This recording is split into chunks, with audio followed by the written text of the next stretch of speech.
12 वर्षों के पश्चात मिथुन राशि में दो गुरुओं का महासंयोग प्राप्त होने वाला है।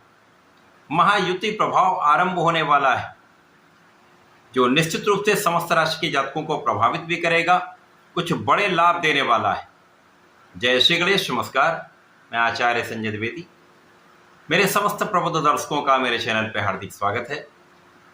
प्रिय दर्शकों, 26 जुलाई को नवग्रहों में अत्यंत सौम्य प्रभाव देने वाले, संपूर्ण शुभता की प्राप्ति कराने वाले, इस भौतिक जगत के समस्त सुखों को प्रदान करने वाले दैत्य गुरु शुक्राचार्य अपनी राशि का परिवर्तन करने जा रहे हैं तथा मिथुन राशि में प्रवेश करने जा रहे हैं।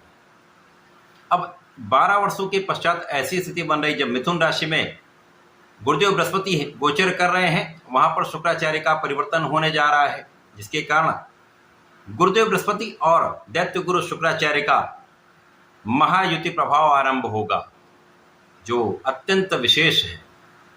अब मिथुन राशि में शुक्राचार्य, जो मिथुन राशि के स्वामी बुध के परम मित्र हैं, यहां पर जब ये जाएंगे तो मित्र की राशि में बलवान होंगे और गुरु के साथ जब योग बनेगा तो शंख नामक महाराजयोग का निर्माण होता है।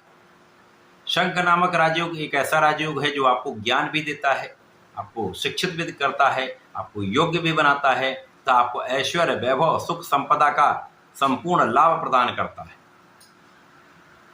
आज मैं कर्क राशि के लिए शुक्राचार्य के इस राशि परिवर्तन का, गुरुदेव बृहस्पति के साथ महायोग का, इस महायुति प्रभाव से मिलने वाले लाभ का तथा यदि कहीं पर कोई समस्या या अवरोध है तो उसका क्या निराकरण है, संपूर्ण विश्लेषण मैं पूर्ण तर्क के साथ करने जा रहा हूं।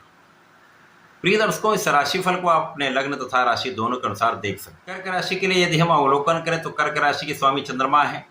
यहाँ पर शुक्र का भी मित्रवत संबंध है, गुरु का भी मित्रवत संबंध है।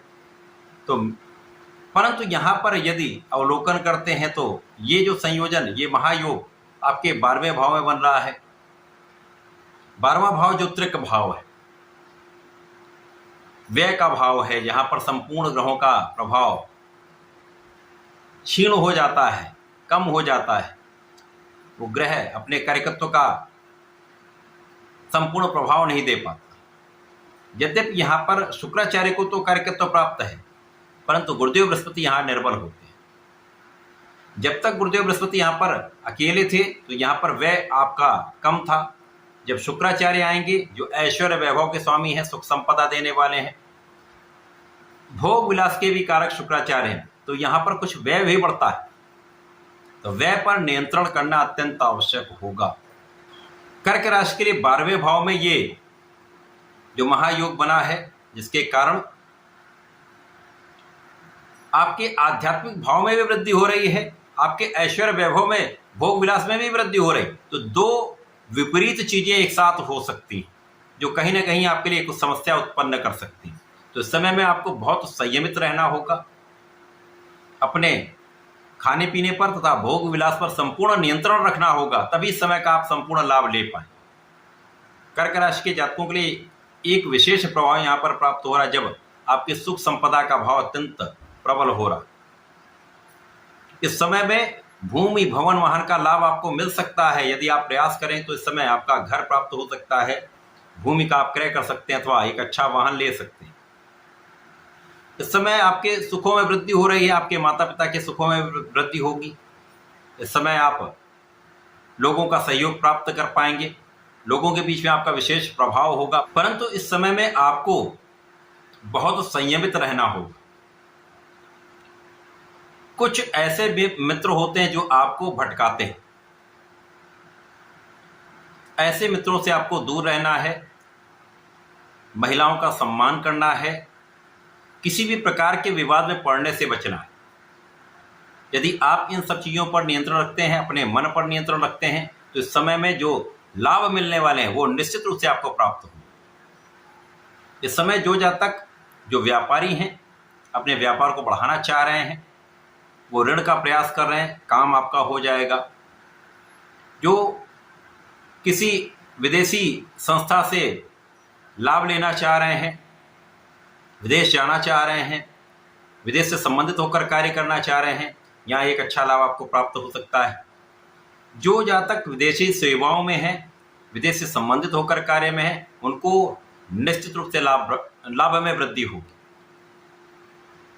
इस समय में आपका यदि प्रयास आप सही दिशा में करते हैं, संपूर्ण रूप से पराक्रम करते रहते हैं, विवेकपूर्ण निर्णय लेते हैं, धैर्य नहीं खोते हैं, तो इस समय में आपका लाभ बढ़ेगा। इस समय आपके जीवन साथी के साथ आपका सामंजस्य, आपका प्रेम अच्छा रहने वाला है। केवल इस समय किसी प्रकार के भटकाव से आपको बचना हो।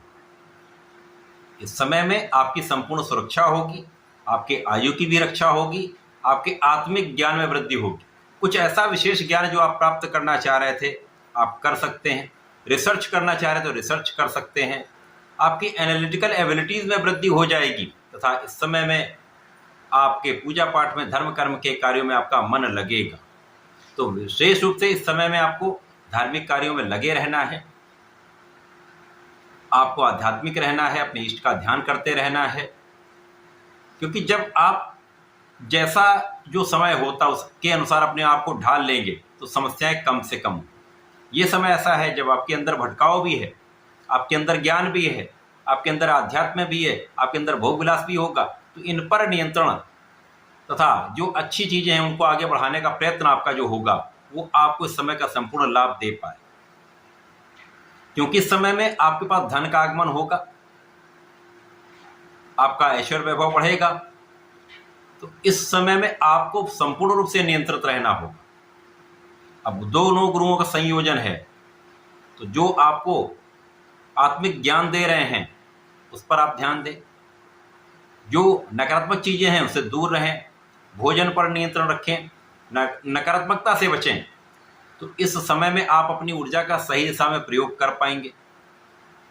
क्योंकि कर्क राशि मन चंचल होता है, तो ऐसे समय में मन का नियंत्रण, धैर्य रखना अत्यंत विशेष महत्वपूर्ण होता है। कर्क राशि के लिए अच्छा है, कुछ चीज़ों का ध्यान रखना आवश्यक है। यदि इस समय ध्यानपूर्वक आप चलते हैं तो ये जो गोचर है, ये जो महासंयोजन है, लाभ अवश्य दे। इस पूरे समय में लाभ लेने के लिए, समस्याओं के निस्तारण के लिए आपको संकट मोचन की शरण में रहना चाहिए। ओम हम हनुमते नमः का 27 बार या एक माला का जप करें। हनुमान चालीसा, हनुमानाष्टक का नित्य पाठ करें, विशेष लाभ मिलेंगे। तथा प्रत्येक सोमवार को भगवान भोलेनाथ पर जलार्चन करें, दूध से अभिषेक करें, एक बेलपत्र का अर्पण करें, थोड़ी सी दूर्वा का अर्पण करें, विशेष लाभ आपको प्राप्त होगा। आपका मानसिक बल अत्यंत श्रेष्ठ होगा, मन का भटकाव समाप्त होगा, आप अपने समय का लाभ ले पाएंगे। तो ऐसा करके इसका लाभ लें। धन्यवाद, नमस्कार।